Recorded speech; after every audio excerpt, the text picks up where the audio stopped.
తిమోతికి వ్రాసిన మొదటి పత్రిక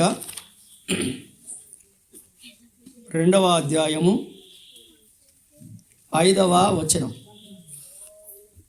తిమోతికి వ్రాసిన మొదటి పత్రిక 2వ అధ్యాయము 5వ వచనం.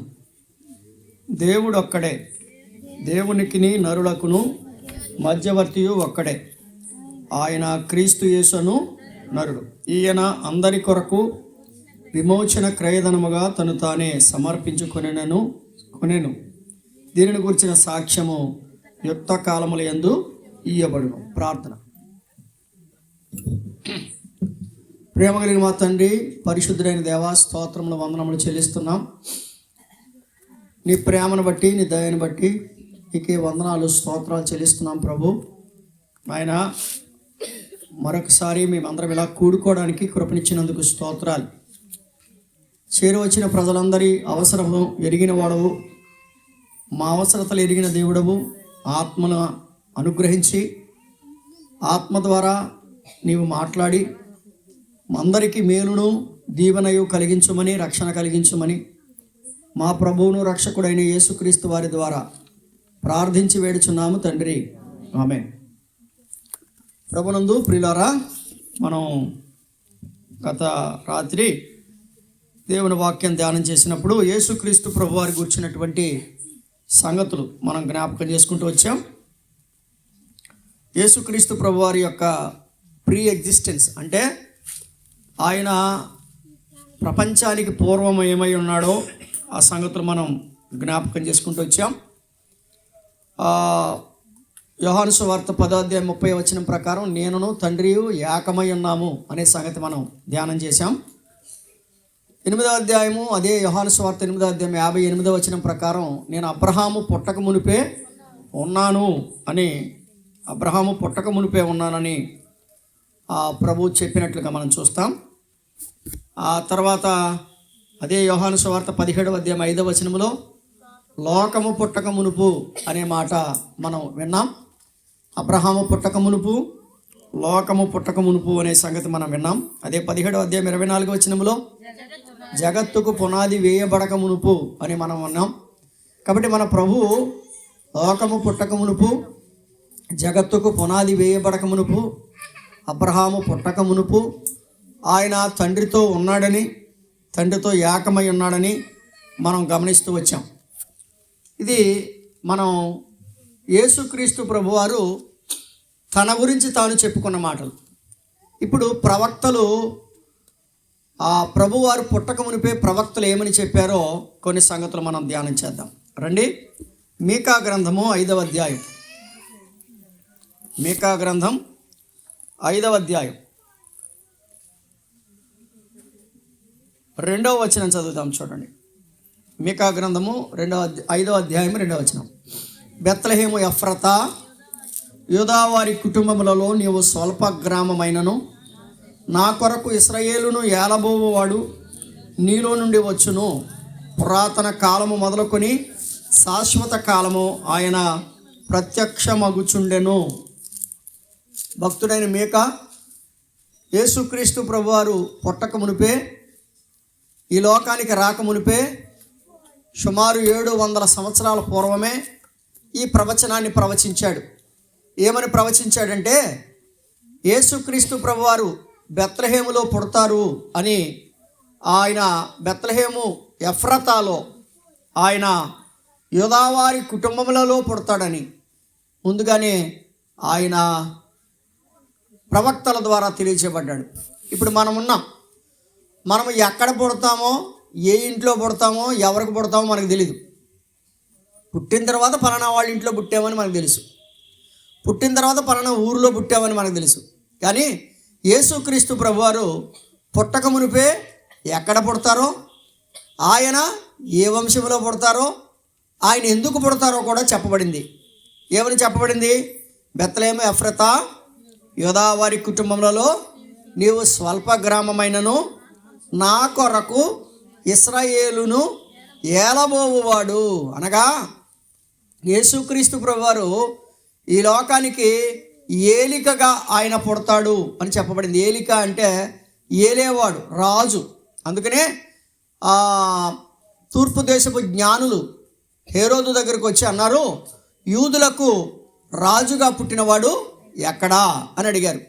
యూదులకు రాజుగా పుట్టినవాడు ఎక్కడా అని వారు ఎందుకు అడిగారంటే, ముందుగా మీకా ప్రవక్త ద్వారా వారు ఆ సంగతి ఎరిగిన వారై ఉన్నారు. అనగా నన్ను, నా ప్రజలను, ఇశ్రాయేలు ప్రజలను ఏలడానికి పుట్టబోయేవాడు, అతడు నీలో నుంచే వస్తాడు అని చెప్పబడింది కనుక వారు యూదులకు రాజుగా పుట్టినవాడు ఎక్కడ అని వారు అడగడం జరిగింది. కనుక దేవుని వాక్యంలో మనం ఆలోచించినట్లయితే ఇక్కడ చాలా విశేషమైన సంగతి చెప్పబడింది. ఆయన ఎక్కడ పుడతాడో స్పష్టంగా చెప్పబడింది. ప్రవక్తలు చెప్పారు, ఎందుకు పుడతాడో కూడా చెప్పారు. మరొక వచనాన్ని జ్ఞాపకం చేసుకుందాం. యెషయా గ్రంథం 7వ అధ్యాయం.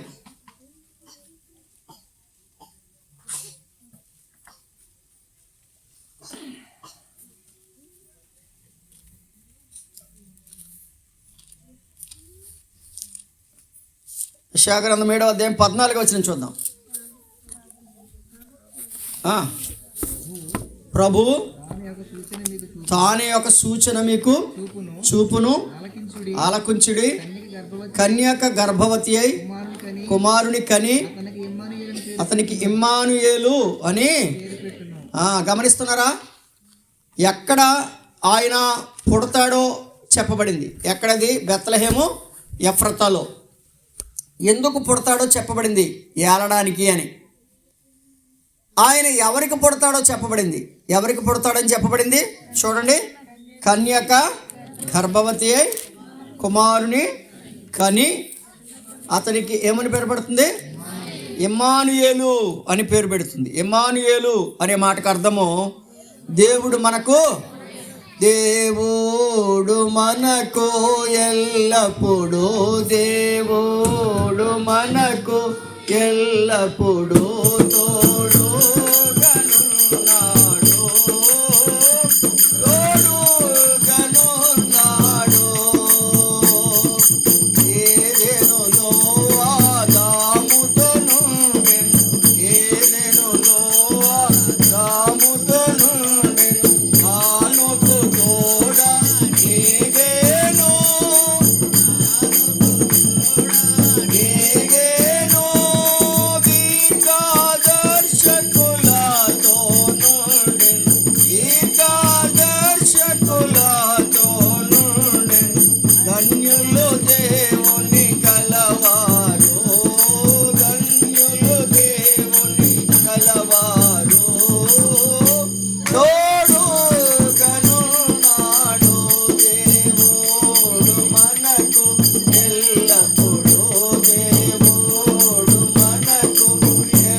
భక్తుడు చెప్పాడు బెత్లెహేములో పుడతాడు అని. అంత మాత్రమే కాదు, ఆయన బెత్లెహేములో పుట్టడానికి కారణము ఇశ్రాయేలును తన ప్రజలను ఏలడానికి ఆయన పుడతాడు అని చెప్పబడింది. అందువల్ల ఆయనకు యూదులకు రాజు అని పేరు పెట్టబడింది. అంత మాత్రమే కాదు, సిలువ వేయబడినప్పుడు కూడా సిలువ మీద కూడా యూదులకు రాజు అని చెప్పి సిలువ మీద కూడా ఆయన చిరునామా వ్రాయడం జరిగింది. అయితే యెషయా భక్తుడు ఏం చెప్పాడు అంటే, ఇదిగో కన్యక గర్భవతి అయి కుమారుని కంటుంది, అతనికి ఇమ్మానుయేలు అని పేరు పెడుతుంది. అనగా ఇందాక ఏలడానికి పుట్టాడు అని చెప్తే మీకా భక్తుడు యెషయా భక్తుడు ఏమని చెప్పాడు? ఏమంటే తోడై ఉండడానికి పుట్టాడు. అందుకనే కీర్తనాకారుడు అన్నాడు, నీ దుడ్డు కర్రయు నీ దండము నన్ను ఆదరించను. ఏలుట తోడై ఉండుట. దుడ్డు కర్ర, ఏమండి దుడ్డు కర్ర, దండము, ఇది రెండింటిలోనూ ఒకటి శిక్షకు, ఒకటి కాపుదలకు కారణం. అయితే యేసుక్రీస్తు ప్రభువారు ఏలుట అంటే దండము అంటే ఆయన ఏలేవాడు. అంత మాత్రమే కాదు, ఆయన చేతిలో ఉండేటువంటి దుడ్డు కర్ర మనకి మేత పెడుతుంది.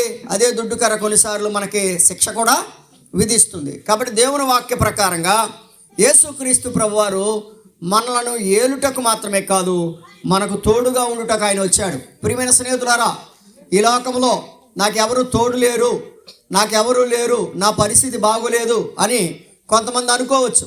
అయితే మనందరికీ ఒక శుభవార్త. ఏమిటి అంటే ఆ శుభవార్త, ఇశ్రాయేలును ఏలబోవు వాడే కాదు, మనందరికీ తోడుగా ఉన్న దేవుడు ఈ లోకానికి దిగి వచ్చాడు. నిన్నటి దినం మనం గమనించాం. ఏమని గమనించామంటే, ఆయన భూమిని పుట్టక మునుపున్నాడు, జగత్తుకు పునాది వేయబడక మునుపున్నవాడు.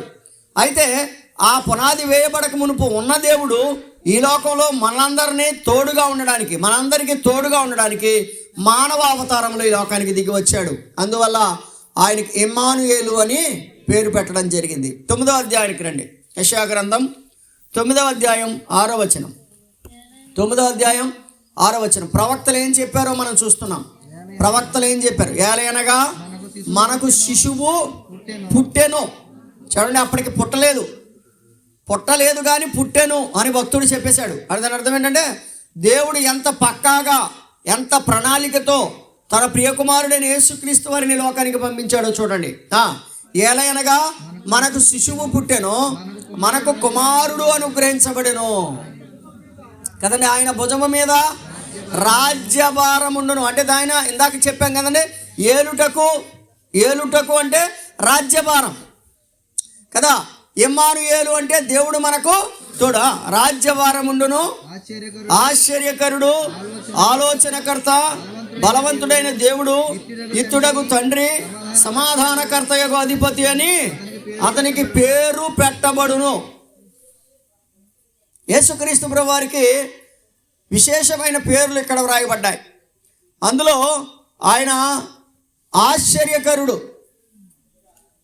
నీటిని రసముగా మార్చినవాడు, నీటి మీద నడచినవాడు, నీటిని రసముగా మార్చినవాడు, నీటి మీద నడచినవాడు, కుంటికి కాళ్ళనిచ్చినవాడు, కుంటికి కాళ్ళనిచ్చినవాడు, గుడ్డికి చూపునిచ్చినవాడు, గుడ్డికి చూపునిచ్చినవాడు, అద్భుత దేవుడు,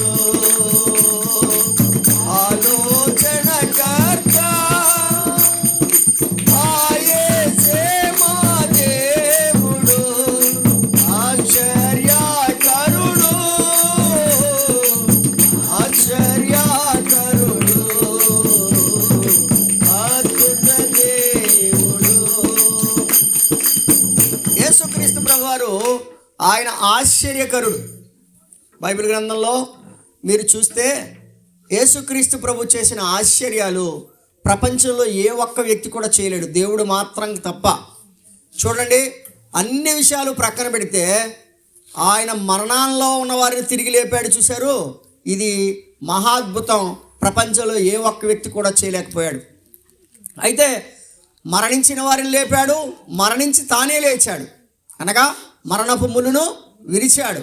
ప్రభు అన్నాడు, ప్రాణం పెట్టడానికి తిరిగి తీసుకోవడానికి నాకు అధికారం ఉందన్నాడు. కాబట్టి ప్రభువారు, యేసుక్రీస్తు ప్రభువారు ఎంత ఆశ్చర్యకరుడు అంటే, సమాధి చేయబడి 4 దినాలుగా సమాధిలో ఉండేటువంటి లాజరును కూడా లాజరు బయటికి రమ్మని పిలవగానే ఆ లాజరు ఏం చేశాడంటే, ప్రేత వస్త్రములతో చుట్టబడిన వాడే బయటకు వచ్చాడు. చూడండి, కాళ్ళు చేతులు కట్టేస్తే నడిచి రాగలరా? మరి చుట్టేసిన వాడు ఎలా నడిచి వచ్చాడు అంటే దాని అర్థం ఏంటంటే, ప్రభువు మాటలో ఎన్ని బంధకాలున్నా, ఎన్ని పరిస్థితులున్నా, ప్రభువు మాట ఎటువంటిదంటే నిన్ను నడిపించగలదు. నిన్ను ఏమండి, నీ కాళ్ళకు కట్లు కట్టేశారు, చేతులకు కట్లు కట్టేశారు. శవానికి ఆ చుట్టిన విధానం మీరు గమనిస్తే, అప్పుడప్పుడు మీరు చూడండి, ఎప్పుడైనా హైదరాబాద్ వెళ్ళినప్పుడు సాలార్జంగ్ మ్యూజియంకి వెళ్ళండి. మ్యూజియంలో మీకు అక్కడ మమ్మీస్ ఉంటాయి, అంటే ఐగుప్తు దేశానికి సంబంధించినటువంటి మమ్మీస్ ఉంటాయి. ఆ మమ్మీస్ని చుట్టేసిన విధానం ఉంటుంది, అది ర్యాప్ చేస్తారన్నమాట. అయితే అలాగున ఈ బట్టను చుట్టేసినప్పుడు, కాళ్ళు చేతులు చుట్టేసినప్పుడు ప్రేత వస్త్రాలతో నడిచి వచ్చాడు అంటే దాని అర్థం ఏంటంటే, యేసుక్రీస్తు ప్రభు నిన్ను పిలుస్తున్నాడు. ఎవడైనా సరే నిన్ను బంధించినా కూడా ఆ బంధకాలు ఏవి కూడా ప్రభువు యొక్క పిలుపు ముందు నిలబడవు అనేది గమనించాలి. అంటే దాని అర్థం ఏంటంటే ఎవరు బంధించినా సరే బంధకాల నుంచి విడిపించగలిగిన సమర్థుడు ఎవరు అంటే ప్రభు అయిన యేసుక్రీస్తు. అందుకనే ప్రభు చెప్పాడు, ఇదిగో 12 ఏళ్ల నుండి సాతాను చేత బంధింపబడిన ఈ అబ్రహాము కుమార్తెను విడిపింపతగదా అన్నాడు. అంటే దాని అర్థం ఏంటంటే ఆయన విడిపించడానికి శక్తిమంతుడు, ఆయన విడిపించేవాడు, ప్రేత వస్త్రాలను విడిపించేవాడు, రోగము విడిపించేవాడు, పరిస్థితులన్నింటినీ విడిపించేవాడు. అనుకుంటాం మనం, నేను నడవగలనా, నేను ఇంకా ఈ పని చేయగలనా, నాలో శక్తి ఉందా అని మనం అనుకుంటాం. కానీ ప్రభు అంటున్నాడు ఆయన ఇచ్చేటువంటి శక్తిని మనం పొందుకుంటే, ఆయన మాటను మనం వింటే ప్రేత వస్త్రాలు ఉన్నా సరే నడిచి వస్తాము. ఇది నమ్మిన వారికి మాత్రమే ఆ శక్తి లభిస్తుంది. నమ్మని వారికి ఆ శక్తి లభించదు. ఎందుకంటే నిన్నే విన్నాం కదా, కొంతమంది ప్రకృతి సంబంధమైన విషయాలు మాత్రమే వారికి అర్థమవుతాయి, కానీ ఆత్మ సంబంధమైన విషయాలు వారికి అర్థం కావు. కాబట్టి ఆయన ఆశ్చర్యకరుడు, తర్వాత ఆయన ఆలోచనకర్త కదండి. ఆయన ఎలాంటి వాడు? ఆలోచనకర్త, తర్వాత బలవంతుడైన దేవుడు కదా. ఆయన బలవంతుడైన దేవుడు, నిత్యుడగు తండ్రి అని వ్రాయబడింది. నిత్యుడగు తండ్రి అంటే ఎవర్ లాస్టింగ్ ఫాదర్ అన్నాడు. అంటే ఇప్పుడు మన తండ్రి ఉన్నాడు అనుకోండి, మన తల్లిదండ్రుల బంధం ఎంతవరకు అంటే ఆ తండ్రి మనకున్నంత వరకే. కానీ యేసుక్రీస్తు ప్రభువారు నిత్యుడగు తండ్రి. అయితే తండ్రి అయిన దేవునికి తండ్రి అని పేరుంది, యేసుక్రీస్తు ప్రభువారికి కూడా ఏమని పేరుంది? నిత్యుడగు తండ్రి. అంటే ఆయన తండ్రే ఈయన తండ్రి. అంటే ఎలా కుదురుతుందండి అనొచ్చు మీరు. గమనిస్తున్నారా? ఆయన తండ్రి, ఈయన నిత్యుడగు తండ్రి. కాబట్టి యేసుప్రభువారు ప్రార్థన చేసినప్పుడు పరలోకమందున్న మా తండ్రి అన్నాడు. కానీ ఈయనకేమని పేరు పెట్టబడింది? నిత్యుడగు తండ్రి అని పేరు పెట్టబడింది. కనుక యేసుక్రీస్తు ప్రభువారు తండ్రి అయిన దేవుడు ఒకటే ఉన్నాడు అని చెప్పడానికి ఆయన నిత్యుడగు తండ్రిగా ఇక్కడ మనకి కనిపిస్తూ ఉన్నాడు. అంత మాత్రమే కాదు, సమాధానకర్తయగు అధిపతి. ఇది భక్తుడైన యెషయా ద్వారా చెప్పబడిన మాట. మీరు గమనించినట్లయితే మీకా చెప్పిన మాట ఏమో ఏలేవాడు అని చెప్పాడు. ఏమండి, యెషయా ఏం చెప్పాడు? తోడై ఉండేవాడు అని చెప్పాడు. అదే యెషయా భక్తుడు ఏం చెప్పాడు తెలుసండి? ఆయన భుజముల మీద రాజ్యభారం ఉంది, అంటే నీ భారాన్ని నా భారాన్ని ఆయన మోసేవాడిగా ఉన్నాడు అని గమనించాలి. తర్వాత వీళ్ళందరూ ఎవరు? ప్రవక్తలు కదండి. మీకా ఎవరు? ప్రవక్త. యెషయా ఎవరు? ప్రవక్త. ఇంకొక ప్రవక్త చెప్పిన మాట మీ జ్ఞాపకానికి తెస్తాను రండి. యోహాను సువార్త 1వ అధ్యాయం. యోహాను సువార్త 1వ అధ్యాయం 30వ వచనం. నా వెనుక ఒక మనుషుడు వచ్చుచున్నాడు, ఆయన నాకంటే ప్రముఖుడు గనుక నాకంటే ముందటి వాడు ఆయనని నేను ఎవరిని గురించి చెప్పితునో ఆయనే ఈయన. గమనిస్తున్నారా? ఈ భక్తుడు ఎవరు? ఈ యొక్క ప్రవక్త ఎవరు? యోహాను. బాప్తిస్మం ఇచ్చు యోహాను. బాప్తిస్మం ఇచ్చే యోహాను ఏమంటున్నాడు చూడండి. నా వెనుక ఒక మనుషుడు ఇస్తున్నాడు. ఈ పదం చాలా వివరంగా ఉంటుంది, చాలా అందంగా ఉంటుంది అర్థం చేసుకుంటే. నా వెనకాల ఒక ఆయన వస్తున్నాడు అన్నాడు. నా వెనకాల వస్తున్నాడు అంటే నిజానికి మనం భౌతికంగా అర్థం చేసుకుంటే నా వెనకాల పుట్టాడు అని అర్థం. నా వెనకాల అంటే నాకంటే చిన్నవాడు అని అర్థం కదా. యేసుప్రభు వారి కంటే యోహాను గారు 6 నెలలు పెద్ద, అంతే కదా. నా వెనక అంటే నా వెనకాల ఒకడు ఉన్నాడని అంటాం పుట్టినప్పుడు. అలాగే నా వెనక ఒకడు వచ్చుచున్నాడు అంటే యేసుక్రీస్తు ప్రభువారు ఆ యోహాను కంటే చిన్నవాడని దాని అర్థం. అయితే శారీరకంగా మనం ప్రకృతి పరంగా అర్థం చేసుకుంటే, అయితే అర్థం చేసుకుంటామేమో మనమని, నాకంటే చిన్నవాడని అర్థం చేసుకుంటామేమో అని ఆయన ఏం చెప్పాడు తెలుసా? నా వెనక వచ్చేవాడు నాకంటే ప్రముఖుడు అని అక్కడతో ఆపేశాడా? గనుక నాకంటే ముందటివాడు అన్నాడు కదండి. యోహాను ఏం చెప్పాడు? నాకంటే. ఇప్పుడు మీరు గమనించాలి, యోహాను ముందు పుట్టాడు, యేసుప్రభువు ముందు పుట్టాడా? మరి యోహాను ఎలా చెప్తాడండి నాకంటే ముందట వాడని? నాకంటే ప్రముఖుడు అని చెప్పాడు, నాకంటే ముందటి వాడు అని చెప్పాడు. మనందరికీ తెలుసు, దైవ గ్రంథంలో యోహాను గురించి ఏం చెప్పబడిందంటే, స్త్రీలు కనిన వారిలో బాప్తిస్మం ఇచ్చి యోహాను అంతటి గొప్పవాడు ఈ ప్రపంచంలో లేడు అని ఎవరు చెప్పారు? యేసుక్రీస్తు ప్రభువారే లేక తండ్రి అయిన దేవుడే వివరంగా యోహాను గురించి చెప్పడం జరిగింది. అయితే వినండి, ఆ యోహాను ఏమంటున్నాడు? నాకంటే ప్రముఖుడు. అంటే నేను గొప్పవాడిని అనుకుంటున్నారేమో, కానీ నిజానికి చెప్పాలంటే స్త్రీలు కరిన వారిలో నేను గొప్పవాడిని అయితే అయి ఉండొచ్చు, కానీ నాకంటే ప్రముఖుడు ఎవరు? యేసుప్రభు ఎవరు? నాకంటే ప్రముఖుడు. అమ్మాయ్య, దేవుని వాక్యం వినండి. యోహాను చెప్పిన మాట, ఆయన నాకంటే ప్రముఖుడు. లూకాసు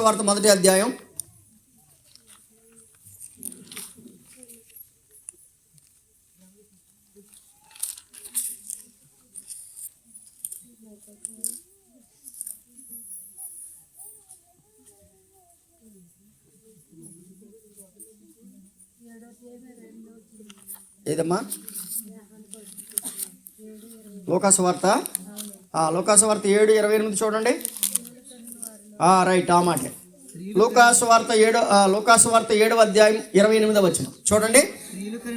స్త్రీలు కనిన వారిలో యోహాను కంటే అమ్మా, స్త్రీలు కనిన వారిలో యోహాను కంటే గొప్పవాడెవడును లేడు. అండర్లైన్ చేసుకోండి, ఇది దేవుడిచ్చిన సాక్ష్యం. యోహాను కంటే స్త్రీలు కనిన వారిలో గొప్పవాడు ఎవ్వడు నాటికి నేటికి కూడా. ఇక ఇంకొక 1000 సంవత్సరాలు ఈ ప్రపంచం ఉంటుందని అనుకున్నా, ఇంకొక 2000 సంవత్సరాలు ఉంటుంది ఈ ప్రపంచం ఉంటుంది అనుకున్నా, ఎంతమంది నరులు ఈ లోకంలో పుట్టినా యోహాను లాంటి నరుడు ఈ ప్రపంచంలో లేడు. బైబిల్ చెప్తుంది, స్త్రీలు కనిన వారిలో యోహాను కంటే గొప్పవాడు లేడు. ఇప్పుడు రండి మళ్ళీ యోహాను సువార్త 1వ అధ్యాయం ఏమండి 30వ వచనం చూడండి.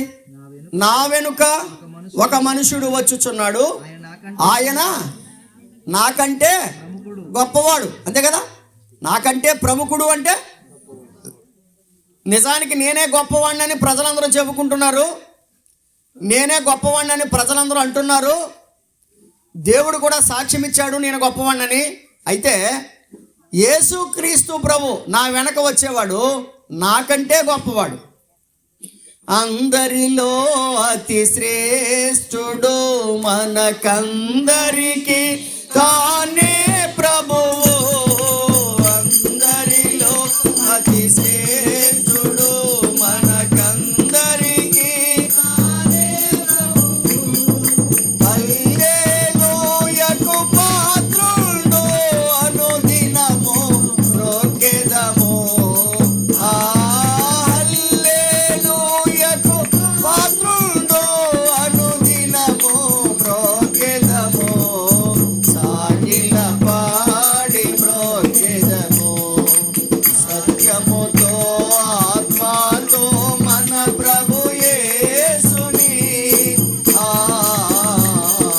సాగిల పాడి మ్రొక్కెదము. యెషయా మీకా భక్తుడు అన్నాడు బెత్లెహేములో పుడతాడు అని. అదే మీకా భక్తుడు చెప్పాడు యోధా వంశములో పుడతాడు అని. అదే మీకా భక్తుడు చెప్పాడు ఏలడానికి పుడతాడు అని. యెషయా భక్తుడు ఏం చెప్పాడంటే తోడుగా ఉండడానికి పుడతాడు అని చెప్పాడు. కన్యక గర్భములో పుడతాడు అని చెప్పాడు. ఇవన్నీ చెప్పిన తర్వాత యేసు ప్రభు పుట్టాడు. అంటే ఆయన పుట్టుక సడన్గా జరిగింది ఏం కాదు. ఆయన ఒక ప్రణాళిక ప్రకారం ఎక్కడ పుట్టాలో ఎవరికి పుట్టాలో ఎలా పుట్టాలో అన్నీ ముందుగా నిర్ణయించుకుని ఈ లోకానికి వచ్చాడు. ఆయన తోడుగా ఉండడానికి వచ్చాడు అని మనం విన్నాం. ఆయన భుజముల మీద రాజ్యభారం ఉండును, ఆయన భారాన్ని భరించడానికి వచ్చాడని. ఆయన ఆశ్చర్యకరుడు అని విన్నాం. ఆయన ఆలోచనకర్త కదండి. ఆయన నిత్యుడగు అంటే తండ్రితో సమానుడు. ఆ తండ్రి పరలోకమందున్న తండ్రి, అదే సమయంలో యేసుక్రీస్తు ప్రభువారు నిత్యుడగు తండ్రి, అనగా తండ్రియు కుమారుడు ఒకటే అని చెప్పడానికి అక్కడ ఆధారాన్ని చూపించాడు. అంత మాత్రమే కాదు, మరొక ప్రవక్త యోహాను ప్రవక్త ఆయన చెప్పిన మాట ఏంటంటే, నా వెనుక ఒకడు వచ్చుచున్నాడు, ఆయన నాకంటే ప్రముఖుడు అన్నాడు. కానీ యేసు ప్రభువారు చెప్పాడు లూకాసు వార్త 7వ అధ్యాయంలో, నరులు కనినటువంటి స్త్రీలు కనిన వారిలో యోహాను కంటే గొప్పవాడు ఎవడు లేడు అన్నాడు. అదే యోహాను నాకంటే గొప్పవాడు ప్రభు అని చెప్పాడు. ఎంత చెప్పినా అరే బాబు నన్ను కాదురా మీరు ఆరాధించాల్సింది, నన్ను కాదు పూజించాల్సింది యేసు ప్రభు అని చెప్పినా కూడా ప్రజలందరూ కూడా యోహాను వెంబడే పడ్డారు చాలామంది. అందుకనే యోహాను చెప్పాడు, ఇదిగో లోక పాపమును మోసుకొని పోవు దేవుని గొర్రెపిల్ల. అరే నా వెంబడి కాదు మీరు పడాల్సింది, ఈయన దేవుని గొర్రెపిల్ల, లోక పాపాన్ని మోసుకొని పోయేవాడు, లోక భారాన్ని, పాప భారాన్ని, పాప శాపాన్ని భరించేవాడు, విడిపించేవాడు, రక్షించేవాడు. ఆయన నా వెంబడి కాదు ప్రభు వెంబడి వెళ్ళండి, ఇదిగో లోక పాపాన్ని మోసుకొని పోవు దేవుని గొర్రెపిల్ల అని యోహాను సువార్తలో ఆయన చాలా స్పష్టంగా చెప్పడం జరిగింది. కనుక ఆలోచన చేస్తే యేసుక్రీస్తు ప్రభు వారు చెప్పాడు తాను ఎవరో, అదే సమయంలో ప్రవక్తలు కూడా చెప్పారు ఆయన ఎవరో. యేసుక్రీస్తు ప్రభు వారు తాను ఎవరో చెప్పాడు. తాను ఎవరో అని ఏమని చెప్పాడు? నేను తండ్రియు ఏకమై ఉన్నాము అని చెప్పాడు. 2 ఏం చెప్పాడు? నేను అబ్రహాము పుట్టక మునుపు ఉన్నాను అని చెప్పాడు. తర్వాత లోకము పుట్టక మునుపు అన్నాడు. తర్వాత జగత్తుకు పునాది వేయబడక మునుపు అన్నాడు. కాబట్టి ఆయన తండ్రితో ఉన్న అనుభవం, ప్రపంచము పుట్టక మునుపు, జగత్తు పుట్టక మునుపు, ప్రపంచము భూమి ఆకాశము నిర్మింపబడక మునుపు ఆయన ఉన్నాడు అని విన్నాం. ఆది యందు ఆయన ఉన్నాడు అని మనం విన్నాం. అయితే ఆ ఆదిలో ఉన్న దేవుడు ప్రవక్తలు ఏమని చెప్పారంటే, ఆదిలో ఉన్నాడు కానీ ఆయన లోకానికి వస్తాడు అని చెప్పారు. ఆదిలో ఉన్నవాడు లోకానికి వస్తాడు. ఎలా వస్తాడు, ఎక్కడ వస్తాడో చాలా స్పష్టంగా చెప్పారు. అయితే ప్రజలు అర్థం చేసుకోవడం కొంచెం ఆలస్యం అవుతుంది అంతే, కానీ తప్పక అర్థం చేసుకుంటారు. ఆయన ఏమై ఉన్నాడు అంటే ఆయన ఘనుడై ఉన్నాడు, నాకంటే ప్రముఖుడు, ప్రపంచంలో ఉన్న వారందరికంటే ప్రముఖుడు. ప్రపంచంలో ఉన్న వారందరికంటే ప్రముఖుడు యోహాను, యోహాను కంటే ప్రముఖుడు ప్రభు అయిన యేసుక్రీస్తు. పెట్టారు ఇది దాని ఆపేండి. రైట్. తర్వాత లేఖనాల ప్రకారంగా అపోస్తలులు ఏం చెప్పారో చూద్దాం. అపోస్తలులు కూడా కొన్ని సంగతులు చెప్పారు. యోహాను సువార్త, యోహాను అపోస్తలుడే కదా, 1వ అధ్యాయం.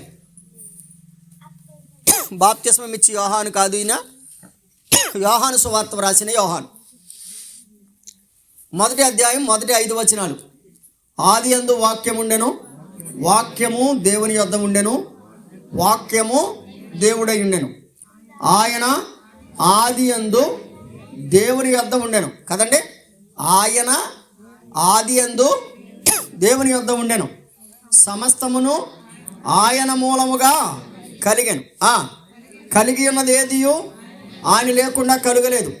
ఆయనలో జీవము ఉండెను, ఆ జీవము మనుషులకు వెలుగై ఉండెను, ఆ వెలుగు చీకటిలో ప్రకాశించుచున్నది కానీ చీకటి దానిని గ్రహింపకుండెను. అపోస్తలుడైన యోహాను, మత్తయి, మార్కు, లూకా, యోహాను, 4 సువార్తికులు. యోహాను ఈయన చాలా వివరంగా యేసుక్రీస్తు ప్రభుకు దగ్గరగా ఉన్నవాడు. ఆయన ఏం చెప్పాడు అంటే, యేసుక్రీస్తు ప్రభువారి గురించి ఏం చెప్పాడంటే, ఆయన నరావతారిగా ఈ లోకానికి రావడం నిజమే కానీ ఆయన నరావతారిగా ఈ లోకానికి రాకముందు ఆదియందు తండ్రి యొద్ద ఉన్నాడు. ఆయన ఎక్కడున్నాడు? ఆదియందు తండ్రి యొద్ద ఉన్నాడు. ఆయన ఆదియందు దేవుని యొద్ద ఉండెను. ఆయన ఆదిలో దేవుని దగ్గర ఉండడం ద్వారా ఆయన ద్వారా సమస్తము కలిగెను. కలిగినదేదియో ఆయన లేకుండా కలుగలేదు. ఇప్పుడు రాత్రి కూడా జ్ఞాపకం చేసుకున్నాం, మరలా జ్ఞాపకం చేసుకున్నాం. ఈ ప్రపంచంలో ఏది కలిగినా అది యేసుక్రీస్తు ప్రభువారి ద్వారానే కలిగింది. నువ్వు నమ్మినా నమ్మకపోయినా, నువ్వు విశ్వసించినా విశ్వసించకపోయినా, రేపొద్దున మనమందరం తీర్పులో నిలబడతాము. ఆయన సింహాసనం మీద కూర్చుంటాడు. ఆయన సింహాసనం మీద కూర్చున్నప్పుడు, అయ్యో మాకు చెప్పారు, మా వీధుల్లో చెప్పారు, మా దగ్గరికి, మా ఇళ్ళ దగ్గరికి వచ్చి చెప్పారు, మేము వినలేదు, మేము నిర్లక్ష్యం చేసామని ఎంతో బాధపడతారు. అప్పుడు నరకంలో పడి యాతన పడతారు అంతే తప్ప తప్పించుకునే అవకాశం ఉండదు. బ్రతికుండగానే, ఇప్పుడు చెబుతుండగానే ఈ సంగతుల యందు విశ్వాసం ఉంచినట్లయితే, అనగా వాక్యం అందు విశ్వాసం ఉంచితే, దేవుని వాక్యం చెప్తుంది, తన్ను ఎందరు అంగీకరించడం అనగా తన నామందు విశ్వాసం ఉంచిన వారికి దేవుని పిల్లలవ్వడానికి ఆయన అధికారాన్ని ఇస్తున్నాడు. కనుక దేవుని పిల్లలు అవ్వాలనేటువంటి అధికారం మనకు కావాలంటే విశ్వసించాలి, చెప్పిన మాట వినాలి. యోహాను చెబుతున్నాడు, ఆయన ఆదియందు దేవుని యొద్ద ఉండెను, ఆయన ద్వారా సమస్తము, ఆయన మూలముగా సమస్తము కలిగినదేదియో ఆయన లేకుండా కలగలేదు అని చెప్పి అక్కడితో ఆపలేదు. ఆయనలో జీవముండెను. కదండి, ఏముండెను? యేసుక్రీస్తు ప్రభులో జీవముంది. యేసు ప్రభులో జీవముంది. అందుకనే ఆయన జీవం ఎంత గొప్పదంటే, మీరు దైవ గ్రంథం అంతా చూడండి. ఒక మట్టి బొమ్మను చేసి వాని నాసికారంధ్రాల్లో జీవవాయువును ఊదగా నరుడు జీవాత్మాయనం. అంటే మనమందరం జీవం లేకపోతే శవంతో సమానం. మనమందరం జీవం లేని పరిస్థితుల్లో మనము శవంతో సమానం. అయితే ప్రభు ఏం చేశాడు? ఆయనలో ఉన్న జీవాన్ని మనకి ఇచ్చాడు.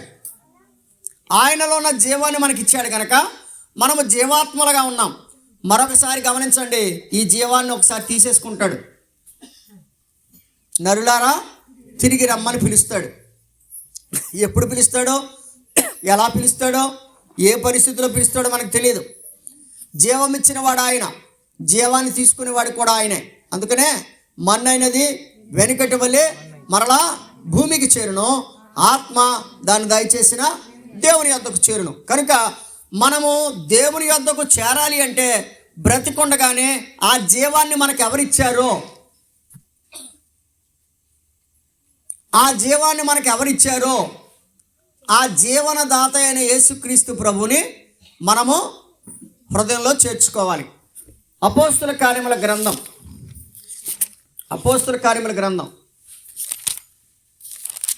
17వ అధ్యాయం 25వ వచనం. ఆయన అందరికిని జీవమును ఊపిరిని సమస్తమును, గమనిస్తున్నారా? ఆయన అందరికీ జీవమును ఊపిరిని సమస్తమును. కాబట్టి ఆయన ఎవరు? జీవమునిచ్చిన జీవదాత. అందుకనే పాడతాం కదా, జీవనదాత నా హృదయములోనికి రా, నూతన మగుని వెలుగు అనుభవమందరికీ, నూతన మగుని వెలుగు అనుభవమందరికీ. ఆయనలో జీవం ఉండెను, ఆ జీవము మనుషులకు వెలుగైన. వినాలి. ఆది యందు ఉన్నాడు, దేవుని యొద్ద ఉన్నాడు, సమస్తాన్ని కలిగించాడు, జీవము కలిగిన వాడై ఉన్నాడు, అందరికీ జీవాన్ని ఊపిరిని సమస్తాన్ని దయచేసేవాడిగా ఉన్నాడు. అయితే యోహాను సువార్త 1వ అధ్యాయంలోనే ఏమని చెప్పాడు? 12వ వచనం లేక 14వ వచనంలో ఏం చెప్పాడు చూడండి. యోహాను సువార్త 1వ అధ్యాయం 14వ వచనం. ఆ వాక్యము శరీరధారి అయి కృపా సత్య సంపూర్ణుడుగా మన మధ్య నివసించెను. అపోస్తలుడైన యోహాను చెబుతున్న మాట అండి. ఆది యందు ఏ వాక్యం ఉందో, ఆది యందు ఏ వాక్యం అయితే ప్రపంచాన్ని నిర్మించిందో, ఆది యందు ప్రపంచాన్ని నిర్మించడానికి కారణమైన వాక్యమేదో ఆ వాక్యమే ఈ లోకంలోకి ఎలా వచ్చింది? శరీరధారిగా వచ్చింది. యేసుక్రీస్తు పేరున రక్షకుడు వెలసినాడిల లోపల, దోషకారి జనులతో ఎంతో శుభాషలను పలికినాడే, ఎంతో శుభాషలను పలికినాడే. దేవుని ప్రేమ ఇదిగో, జనులార భావంబునందెలియరే, కేవలము నమ్ముకొనినా పరలోక జీవంబు మనకంపును, పరలోక జీవంబు మనకంపును. కదండి, ఆయనలో జీవం, పరలోక జీవం మనకు అవ్వాలి అంటే ప్రభువుని మనం ఆహ్వానించాలి. ఆయన ఆదిలో ఉన్నవాడు శరీరధారిగా ఈ లోకానికి వచ్చాడు. దీన్నే క్రిస్మస్ అంటారు. క్రీస్తు ఉద్భవం, క్రీస్తు జననం ఎలాగంటే ఆదిలో ఉన్నవాడు, అన్నిటినీ చేసినవాడు, అన్నిటినీ సృజించినవాడు, లోకము పుట్టక మునుపు ఉన్నవాడు, భూమికి పునాది వేయబడక మునుపు ఉన్నవాడు ఈ లోకానికి శరీరధారిగా కృప సత్య సంపూర్ణుడిగా మన మధ్య నివసించడానికి వచ్చాడు. అందుకనే లేఖనాల్లో ఎలా రాయబడింది? దేవుని నివాసము మనుషులతో కూడా ఉన్నది. మనుషులతో కూడా, దేవుని నివాసం మనుషులతో కూడా ఉండడానికి, అనగా యేసుక్రీస్తు ప్రభువారు మనతో ఉండడానికి ఆయన ఈ లోకానికి వచ్చాడు. 33.5 సంవత్సరాలు మనుషులందరితో జీవించాడు. ఆయన మాత్రం ఉండడం మాత్రమే కాదు, అనేక అద్భుతాలు చేశాడు, ఆశ్చర్యకార్యాలు చేశాడు, నీళ్ళ మీద నడిచాడు, నీటిని రసంగా మార్చాడు, చనిపోయిన వారిని లేపాడు, అద్భుతాలు చేశాడు. అంత మాత్రమే కాదు, పాపులందరి కొరకు సిలువలో ప్రాణం పెట్టాడు. ప్రాణం పెట్టడం మాత్రమే కాదు, 3 దినాల సమాధిలో ఉన్నాడు. 3వ దినాల సమాధిని జయించి తిరిగి లేచాడు, పరలోకానికి ఆరోహణమై వెళ్ళాడు. ఆయన త్వరగా రాబోతున్నాడు. దేవుని వాక్యం చెప్పే సత్యం ఏంటంటే ఆయన శరీరధారిగా కృపాసత్య సంపూర్ణుడిగా మన మధ్య నివసించాను. ఈ కూడికలకు కారణమైన, లేకపోతే ప్రపంచంలో ఉన్న క్రైస్తవులందరూ దేవుణ్ణి, యేసుక్రీస్తు ప్రభుని గురించి చెప్పుకుంటున్న కారణం ఏంటో తెలుసా? ఆదిలో ఉన్న దేవుడు శరీరధారిగా మన మధ్యకి వచ్చాడు. ఇది అపోస్తలుడైన యోహాను చెప్పిన మాట. అపోస్తలుడైన పౌలు గారు ఏం చెప్పాడో చూద్దాం. ఫిలిప్పీ పత్రిక, ఫిలిప్పీ పత్రిక, అపోస్తలుడైన పౌలు ఫిలిప్పీలకు రాసిన పత్రిక 2వ అధ్యాయం 6వ వచనం. ఆయన దేవుని స్వరూపము కలిగిన వాడై ఉండి, ఏమండి ఆయన ఎవరండి? దేవుని స్వరూపము కలిగిన వాడై ఉండి దేవునితో సమానముగా ఉండుట విడిచిపెట్టకూడని భాగ్యమని ఎంచుకొనలేదు గాని మనుషుల పోలికగా పుట్టి, కదండి ఇందాకేమన్నాడు?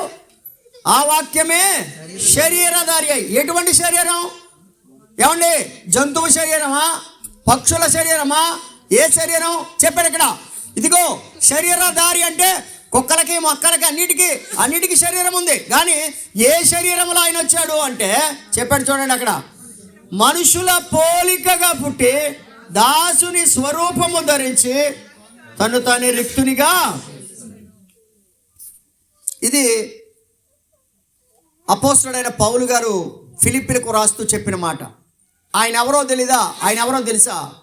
ఆయన దేవుని స్వరూపము గలవాడండి, దేవునితో సమానముగా ఉండుట. ఏమండి మనం వినాలి, యేసుక్రీస్తు ప్రభువారు దేవునితో సమానమా? సమానం అంటే ఏంటి? ఇప్పుడు తక్కిడి ఉంటుంది కదా, బ్యాలెన్స్.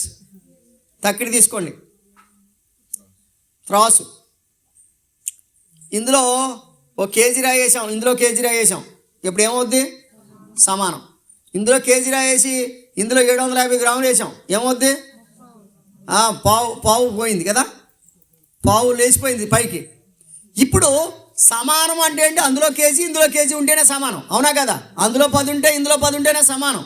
అయితే దేవునితో సమానం అంటే దాని అర్థం ఏంటి? ఇందాక ఉన్నాం కదా, తండ్రి నిత్యుడగు తండ్రి.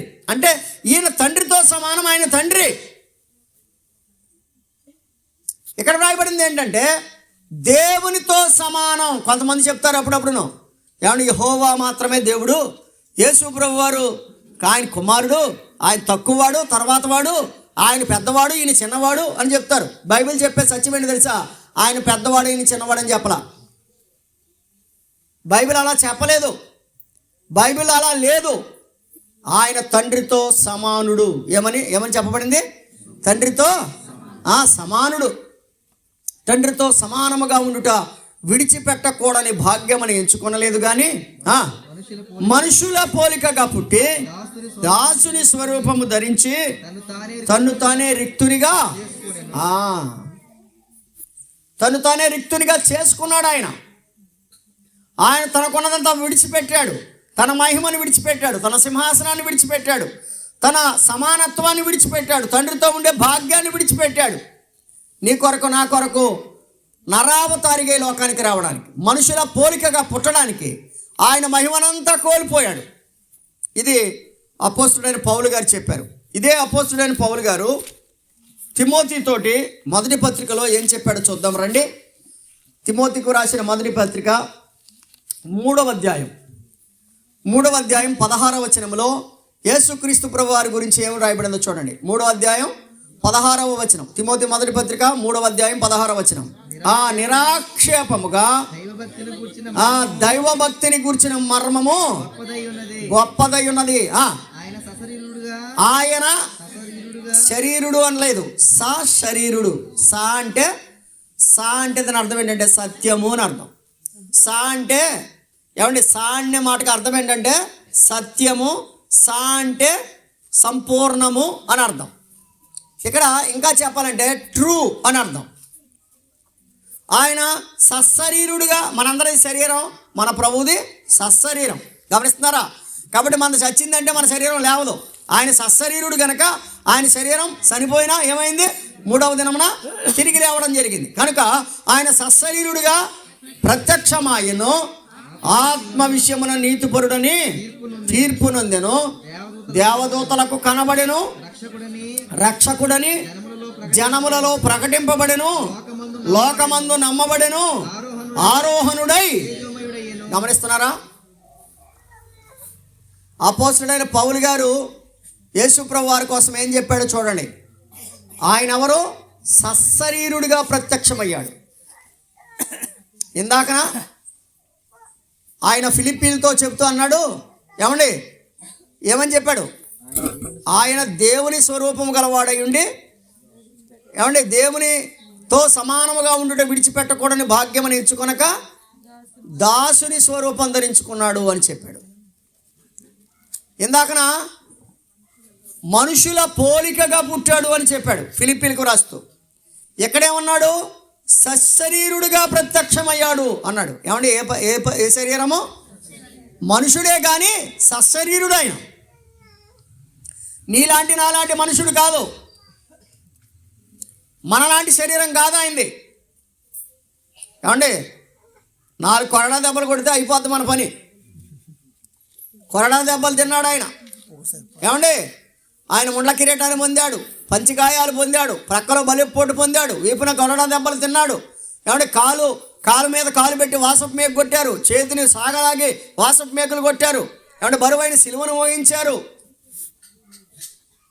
ప్రియమైన వాళ్ళరా, ఆయన సశరీరుడు. ఆయన మనుషుల పోలికగా పుట్టాడు. కానీ ఇంకా క్లియర్గా చెప్పాడు, ఆయన మనుషుల పోలికే కానీ ఆయన సశరీరుడుగా ప్రత్యక్షమయ్యాడు అని చెప్పాడు. కనుక యేసు ప్రభు వారు ఎవరు అంటే ఆయన సశరీరుడు అన్నాడు. కొలస్సీ పత్రికకు రండి.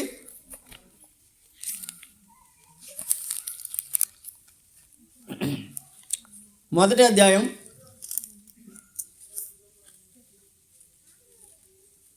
15వ వచనం. ఈ మాట చెప్పి మనం ముగించుకుందాం.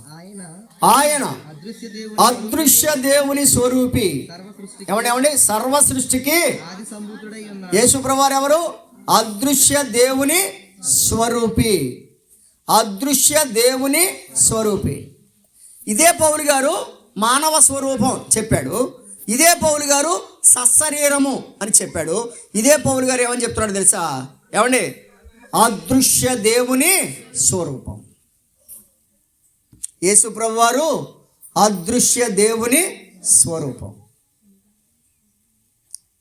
అయితే యేసును చూస్తే జన్మ తరించిపోతుందని తూర్పు దేశపు నుండి జ్ఞానులు బయలుదేరి ఆయన చూడడానికి, ఆ సశరీరాన్ని చూడడానికి, ఆ మహిమను చూడడానికి, ఆ ప్రభువును చూడడానికి వారు వచ్చారు.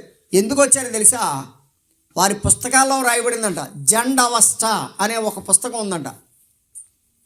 ఆ పుస్తకంలో రాయబడింది ఏంటంటే, లోకాన్ని ఏలేటువంటి వాడు పుట్టినప్పుడు నక్షత్రం పుడుతుంది, ఆ నక్షత్రాన్ని బట్టి మీరు వెళితే మీ జన్మ ధన్యమవుతుందని చెప్పడంతోనే ఆ ముగ్గురు జ్ఞానులు కూడా 2 సంవత్సరాల ప్రయాణం చేసి ఇంచుమించు ఆ ఎడారిల్లో కష్టపడి నష్టమైన వాళ్ళ దగ్గర తిండున్నా లేకపోయినా ఆ ప్రభువుని చూడాలనే ఆశతోటి వారు 2 సంవత్సరాల ప్రయాణం చేసి చివరికి ప్రభు దగ్గరికి చేరుకున్నారు.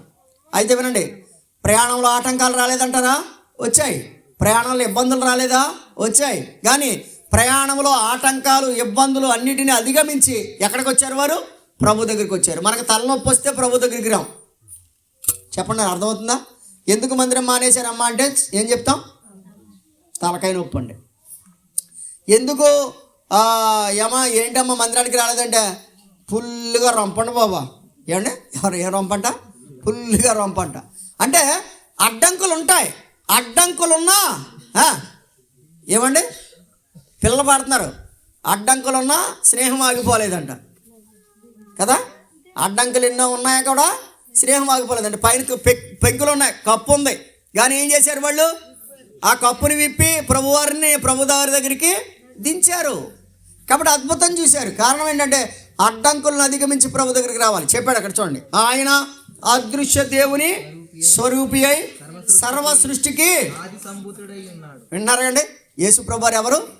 సర్వ సృష్టికి ఆది సంభూతుడు. నేను మరలా చెప్తాను, భూమి పుట్టిన తర్వాత లెక్కలేసుకుంటున్నాం మనం. భూమి ఎంతకాలం క్రితం పుట్టిందని, భూమి వయసు ఎంత, జొరాసిక్ ఏజ్ అని, అప్పుడు డైనోసార్లు ఉన్నాయని, లేకపోతే అవి ఉన్నాయని ఇవి ఉన్నాయని, తర్వాత ఈ ప్రపంచం పుట్టి ఎన్ని రోజులు అవుతుందో, ఎన్ని సంవత్సరాలు అవుతుందో, ఎన్ని యుగాలు అవుతుందో మనం లెక్కలేసుకుని, మనం గడియలతో పాటు లెక్కేసుకుని టైం లెక్క పెట్టుకుంటున్నాం పుట్టిన తర్వాత. కానీ బైబిల్ ఏం చెప్తుంది? ఏమంటే ఏం చెప్తుంది? సర్వ సృష్టికి ఆది. ఆది ఆది అంటే ఆయన తర్వాత ఏదైనా అని అర్థం. ఆది అంటే ఆయనే కదా. ఆది కాండంలో ఏముంది? ఆది యందు దేవుడు భూమి ఆకాశములను. ఆదిలో దేవుడు క్రీస్తు ప్రభువారు. ఆయన దేవుని అదృశ్య దేవుని స్వరూపి అయి సర్వ సృష్టికి ఆది సంభూతుడై ఉన్నాడు. ఏలయనగా చదవండి, ఏలయనగా ఆకాశముందున్నవయు భూమి యందున్నవయు దృశ్యమైనవి కానీ అదృశ్యమైనవి కానీ అవి సింహాసనములైనను ప్రభుత్వములైనను ప్రధానులైనను అధికారులైనను సర్వమును, అండర్లైన్ చేసుకోండి, సర్వమును ఆయన యందు సృజించబడెను, సర్వమును ఆయన ద్వారాను ఆయనను బట్టి ఆయన అన్నిటికంటే ముందుగా ఉన్నవాడు, ఆయనే సమస్తమునకు. ఇప్పుడు ఎవరో యేసుప్రభు ఎవరో అర్థమైందా? ఆయన సమస్తానికి ఆధారభూతుడు. కాబట్టి దేవునికి నరులకును మధ్యవర్తి ఒక్కడే, ఆయన క్రీస్తు యేసును. ఈయన ఎవరో తెలుసా? ఈయన సమస్తానికి ఆధారభూతుడు. ప్రియమైన వాళ్ళరా, ఈ రాత్రిలో మేము ఈ వర్తమానం మీకు ఎందుకు చెబుతున్నామో తెలుసా? ఈ ఆధారభూతుడైన యేసు ప్రభువుని కాదని ఎవరో కూడా పరలోక రాజ్యము చేరలేరు. యేసు ప్రభువారు చెప్పారు, నేనే మార్గమును సత్యమును జీవమును అని. నా ద్వారా తప్ప ఎవడును తండ్రి వద్దకు చేరలేడని ప్రభు చెప్పారు. కనుక మేము ఈ కాలంలో ప్రతి వీధిలోనూ మేము సువార్త ప్రకటించడానికి గల కారణం ఏంటంటే, ఈ యేసు ప్రభు ఎవరో తెలియక చాలామంది భిన్నాభిప్రాయాలు కలిగి ఆయన యొక్క దైవత్వాన్ని, ఆయన ఔన్నత్యాన్ని, ఆయన మహిమను గుర్తించక చాలామంది ఇది మా దేవుడు కాదులే, ఇది ఎవరికో సంబంధించిన దేవుడు అని అనుకుంటున్నారు. కానీ ఈయన భూమికి దేవుడు, ఈయన ప్రపంచానికి దేవుడు. అందుకనే ప్రజలందరికీ కలగబోవు మహా సంతోషకరమైన సువర్తమానము నేడు మీకు తెలియజేస్తున్నా. ఎంతమంది కట్టండి? ప్రజలందరికీ. అంటే దాని అర్థం ఏంటంటే ప్రపంచంలో పుట్టిన ప్రజలందరికీ శుభవార్త ఏంటంటే మహాదేవుడు, భూమి ఆకాశములకు సృష్టికర్త, ఆది సంభూతుడు, సశరీరుడిగా, ఏమంటే మానవుడిగా సశరీరుడిగా ఈ లోకానికి ప్రత్యక్షమయ్యాడు. ఆయనలో జీవం ఉండెను, ఆ జీవము మనుషులకు యేసు ప్రభు మనందరికీ వెలుగివ్వడానికి పుట్టాడు. నీలో ఉన్న పాపపు చీకటిని తొలగించి నీకు నూతన వెలుగును, జీవాన్ని ఇవ్వడానికి ఆయన ఇష్టపడుతున్నాడు. నీవేం చేయాలంటే ఆ వెలుగును నీ హృదయంలోనికి స్వీకరించాలి. చూడండి, ఒక గదంతా చీకటిగా ఉంది, ఒక చిన్న కొవ్వొత్తు పట్టుకెళ్ళండి, ఉన్న ఆ గదిలో ఉన్న చీకటి అంతా ఏమైపోద్ది? పారిపోద్ది. అలాగే నీ హృదయంలో ఉన్న చీకటిని తొలగించుకోవాలంటే, నీ హృదయంలో ఉన్నటువంటి పాపాన్ని పోగొట్టుకోవాలంటే యేసు ప్రభువు యొక్క వెలుగును నీ హృదయంలోకి ఆహ్వానించండి. ప్రభు మిమ్మల్ని వెలుగుగా మారుస్తాడు. ఎవరైతే వెలుగుమయమై ఉంటారో వారికి పరలోక రాజ్యాన్ని ఇస్తాడు. అందుకని దేవుని వాక్యం చెప్తుంది, ఏమండి, ఆయనలో జీవం ఉండెను, ఆ జీవము మనుషులకు వెలుగై ఉన్నాడు. కాబట్టి ప్రభు ఇచ్చే వెలుగును పొందండి, ప్రభు ఇచ్చే దీవెన పొందండి, ప్రభు ఇచ్చే పరలోక రాజ్యాన్ని పొందండి. నిర్లక్ష్యం చేయకండి. దేవుడి మాటలు మన కొరకు దీవించును గాక. ఆమేన్.